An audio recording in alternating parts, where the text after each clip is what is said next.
Fast and Furious 9 has zero respect for anything rooted in three-dimensional reality.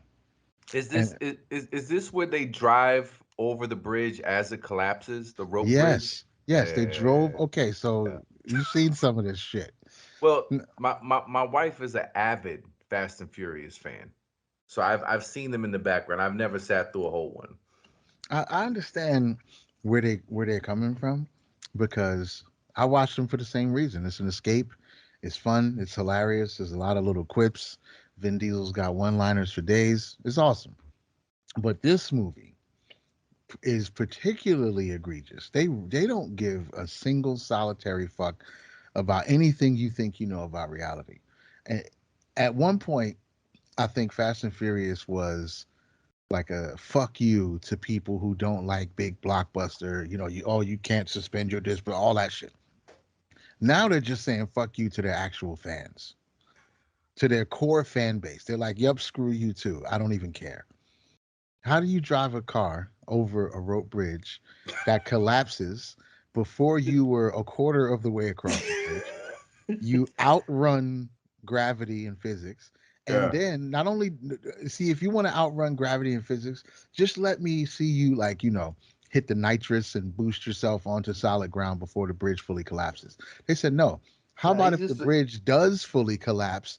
And you know how in those scenes when you're watching an airplane yeah. and it looks like he's not going to pull up fast enough, so he disappears below the horizon, and then he just zooms back up, and he's like, "Oh, he pulled up at the last second." That's what happened with the car. It was disappeared off the cliff for like 3 or 4 seconds, and then apparently they drove up a vertical face of a rock mountain, and then just popped back up onto the road. It's amazing that you'd be able to get traction to propel yourself forward Oh, on a bro, rope bridge that's collapsing. that happened about 10 minutes after Tyrese was surrounded by 11 men with AK-47s, and they all shot him 100 times, and he didn't get shot. He was surrounded. They had the high ground. We know what happens when you have the high ground. I mean, we saw what happened to Darth Vader, right? You can't beat the high ground. There were 12 guys. They all emptied their AK-47s, and he just spun around in a circle and shot everybody. And this is the worst part. Okay, I, Star Wars went for a long time with stormtroopers missing every shot. They did that for a while. So these guys could have missed every shot. But no, the directors of Fast and Furious said, let's CG bullet holes in his clothing and his arms and shit like that. And he had smoking bullet holes in his shirt, but he didn't get shot. The bullet holes were smoking, bro.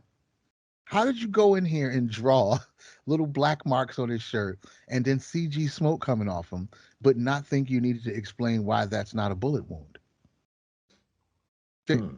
they didn't even like at least let him just miss. They didn't miss. They shot him and he didn't get shot. I don't know, bro. This one went farther than any of the other movies. They had a flashback in this movie, okay? A flashback takes place, and the younger version of Vin Diesel in this flashback is like 30. I promise you, the guy's 30 in a flashback. And Vin Diesel's like a child. This is like 16-year-old Vin Diesel, played by a 30-year-old man.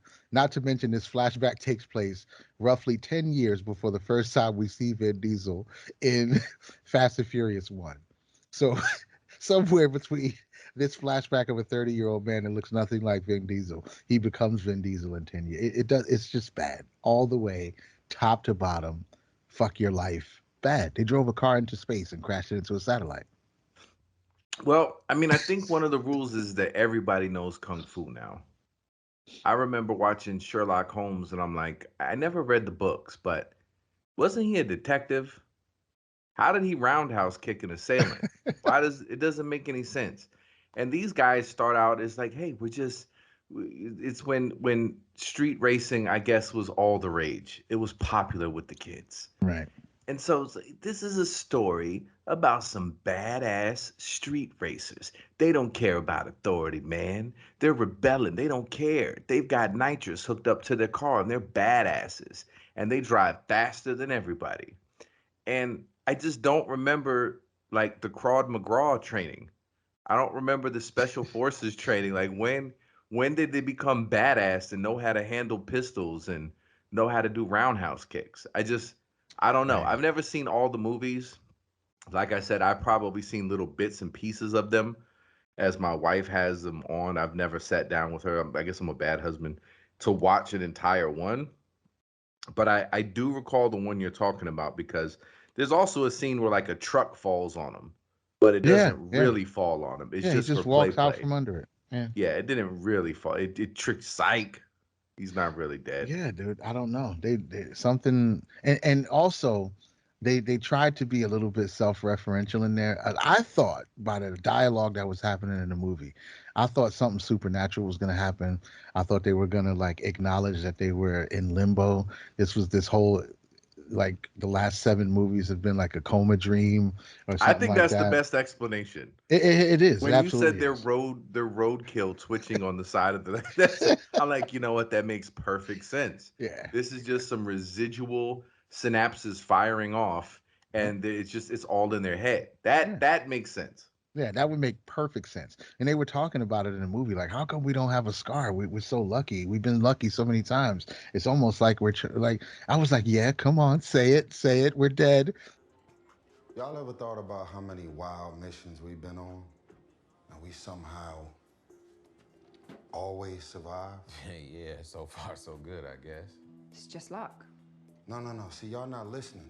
Think about this.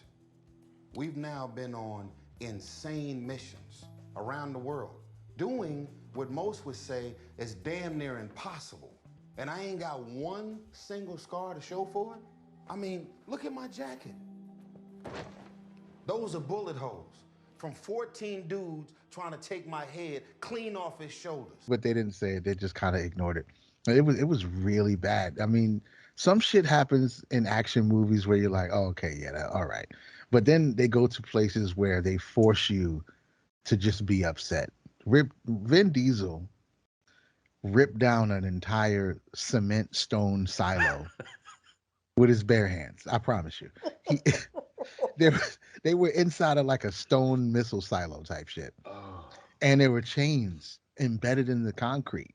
And he just grabbed two of the chains. Not even with like he grabbed one with one hand, one with the other hand, and just pulled it like Samson and brought the whole shit down on everybody. And he lived through it, by the way. Everybody else died, but he lived. He just saw chains embedded in concrete and was like, you know what? I can rip this whole structure down with my hands if I pull those chains. I don't know where. Maybe they were watching Avengers and they saw Hulk do some shit, and it was like Vin can do that.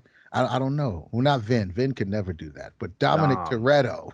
Dominic Toretto can definitely tear down a concrete structure with his bare hands.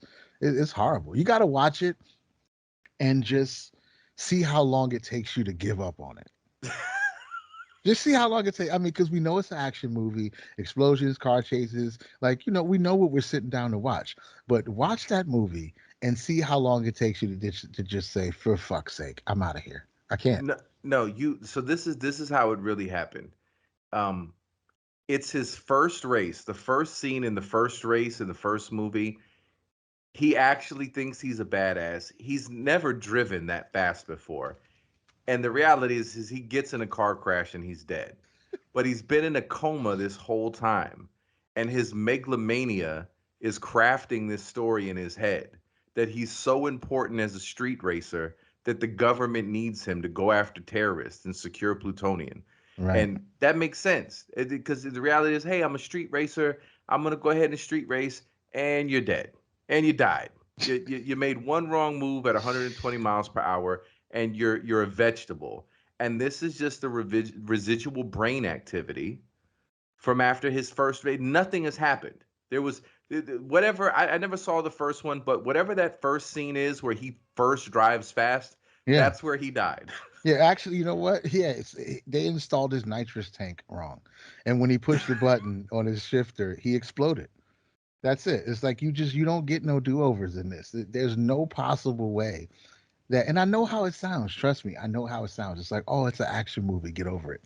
But how far can you go before you feel personally disrespected by the people who made the movie? Because I definitely started to feel a little bit personally disrespected.